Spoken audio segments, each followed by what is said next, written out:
अस्सलाम वालेकुम नाज़रीन। आज 7 जून है और दिन है जुमे का। इमरान खान साहब को कई ऑप्शंस दिए गए।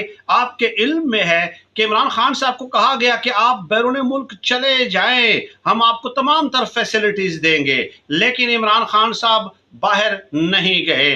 अब इमरान खान साहब पे 150 से जायद मुकदमात बनाए गए, जिनका बुनियादी मकसद सिर्फ और सिर्फ इतना है कि इमरान खान साहब मैदान छोड़कर भाग जाएं, लेकिन इमरान खान साहब मैदान छोड़ने के लिए तैयार नहीं है। अब जो जराए ने बताया है वो ये कि इमरान खान साहब को एक और ऑप्शन दिया गया है कि क्यों ना आपको सदर बना देते हैं, लेकिन आप ये जो तंग करना है ये छोड़ दें। लेकिन इस पे भी इमरान खान साहब ने जो है डिक्लाइन कर दिया है, इनकार कर दिया है। ये खबर है जो ज़राए के हवाले से सामने आई और मैंने आपके साथ शेयर करना ज़रूरी समझा।